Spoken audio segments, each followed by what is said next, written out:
So I'm here with Teresa. Now, well, first, Teresa, tell me you work in Stuart's house here. So Yes. what do you do in this house? Yes, I'm a manager in this house. In other words, if you understand a managerial job for a lady, just cleaning up and looking after the house. And I've noticed you clean my clothes for me every day. Yes, and I do laundry, everything concerning the house. And we apart noticed from cooking.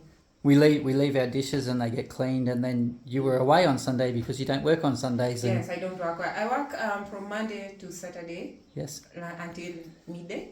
Yep. So Stuart and I nearly had to go to the shops and buy more plates because we were running out. But you came back just in time. Yeah, which is very funny.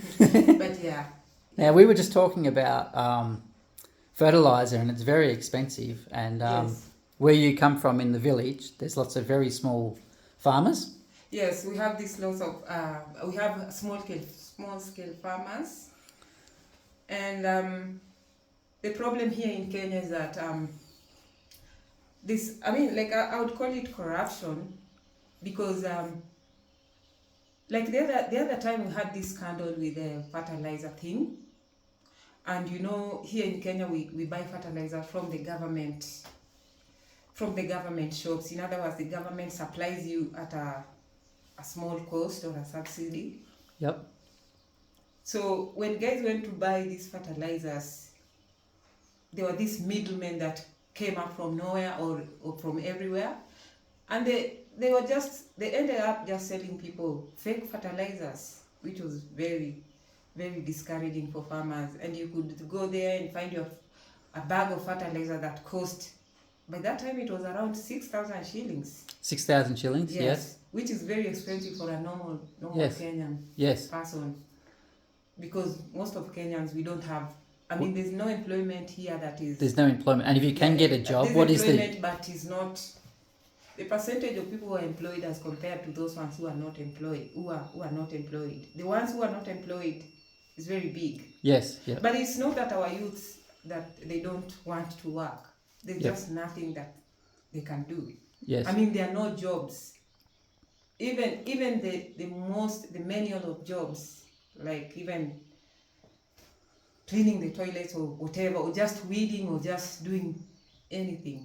We don't, like here in Kenya, it's very difficult to get such jobs. So you can imagine that a bag of fertilizer, a 50-kilogram bag of fertilizer, costing you 6,000 shillings. 6,000 shillings. Now, how much does a person, like the minimum wage per day or per day here in Kenya is like 500 shillings. 500 shillings. Yeah, 500 shillings. So 6,000. So that's 12 days. 12 days of work to buy a 50-kilogram bag of fertilizer. Yeah.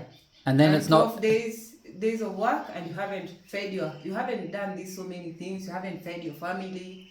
Yep. You haven't taken your children to school. You haven't put food on the table for yourself.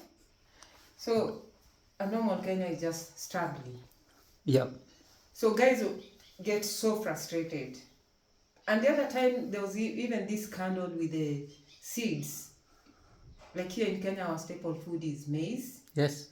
So, like the last season that we planted here, I remember very well that even my mom at home, she went to buy some seeds for the maize seeds. And after she'd planted the maize, the maize ended up having this disease that, I don't know if you know, the maize, the cobs, they become black and then they just look very funny. Yeah, right. Yep. Yeah. Yep. And the whole like we planted. My mom, I remember she planted 1 acre of 1.5 acres of maize seeds that she had bought from the Kenyan seed company. Yep. And that that ground ended up getting wasted because there was nothing that we could get from there. But we had some other seed that we had kept from the other harvesting. Yes. And those are the ones that did well on the other farm. So they did better than the stuff that you bought? Yes, they did better than the ones from the Kenyan seed company. Yeah, right. Which is when you keep your own seed from corn, if it's open pollinated seed, it hasn't had a lot of investment in the breeding. And when you buy seed, you buy hybrid seed where they've actually bred two varieties of corn together, and it's a lot of work to do that. And they end up, they mix all the good attributes like disease resistance. Yes. So it should be a lot better than your own It should be seed. a lot better, but I think, with whatever is going on in those companies, you just never know. Like somebody wants quick money, that's what I can say. Yeah. So they end up just taking every single because at the end of the day, all the seeds that we buy from the Kenya Seeds Company, they are seeds that are bought from farmers. Yes, yep. So I don't know if either they don't have time to test these seeds or I don't know what happened. So they end up just mixing the seeds from everywhere without taking into account what kind of diseases coming from that part of Kenya or whatever. Yep. So they just mix these seeds, and then they again sell them to the farmers, to the small scale farmers. Yep. So, it's lack of, I don't know, I'd call it lack of what? Incompetence from the government. Incompetence, yes. Yes, I'd call it incompetence from the government. Yep.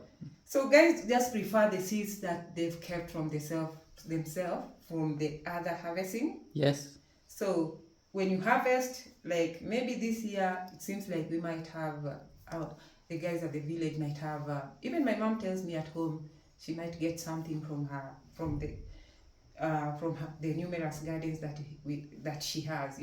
Yes. Here in Kenya, sometimes you can loan, somebody can loan you pay something, and then they give you maybe 1 acre of their farm. Lease the land. Lease, exactly. Yes. You lease, and then you just pay them something small every year. Yes. Yeah, depending on how many years the agreement between you. Yep. So you can continue using, planting, doing whatever you want on that farm. Yeah, so that's what happens here in Kenya. So, but this year, these guys are saying, the villagers are saying, even the villagers here where I live, they're saying it's looking good. Yeah, good season. Yeah. Because even when you're driving around or walking around, you just see farms. The beans are doing very good. Yes. And with Stuart coming here, guys have learned that beans do very well. Yep. And majority of villagers, it's like they're ditching growing maize. Nowadays they just go after, they just plant beans mostly. Yeah, right. Yep. Yeah. Yep. So you said that maize is a staple food. yes, maize is our staple food. So And now, then- does that mean you're eating beans now, or do you sell the beans and buy maize? So now if you grow beans, there are some parts in Kenya like the Rift Valley, like I told you. The Rift Valley, I don't know how I'll call it on the other side. Yep. But that's the bread basket of maize. Yes. So we get our maize from the Rift Valley, and then they sell them and Kitale. Okay. So if you Google in your maps, you'll know where they are. Yeah, Kitale, yeah. Kitale. and the Rift Valley, including Baringo, Kericho, Yes. those parts. So that's where we get most of our maize. Right. Yeah. Yes. So what people normally do when there are some parts of Kenya that maize does well, Yep. and there are some parts of Kenya that beans does well. Yes. So they meet in the middle. When somebody comes with their beans, they give you the maize. Oh, yeah. I've got Yes. it. Yes. So you find that in places where the maize, like the beans is a lot like this, Yep. those people concentrate on the beans, and therefore the price of beans now will go down. Yes. Yes, and Yes. the maize also goes down just like that. Yeah. Yeah. Yes. So people just and with beans you can eat beans with we even eat beans with ugali, which is the corn maize. Oh yeah. Yep. Yes. Yep. We eat beans with ugali. Yes. We eat beans with rice. We love beans because with beans you can eat it with everything. Unlike ugali, you have to have some greens. Unless you have to Yeah. eat You it need to have something a bit of else. each. Yeah. Yes. Yeah. But even with beans, you can eat beans with sweet potatoes. Oh yeah. Yes. Yeah. And even the potatoes that Mama Grace made for you at lunchtime. Yeah, we had potatoes just, and mung beans and rice. Yes. Yes. You just make that like, you mash it. Oh yes. And you can eat it with beans very well and vegetables. Yep. So with beans is good like that. Yep. So here in Machakos, it's not like we are missing maize so much. We are comfortable with beans. Yeah, that's good. Oh well. Yes. Thanks very much, Teresa. It's been wonderful, and You're yeah, welcome. it's good to tell your story. Right. Thank you. It's all right.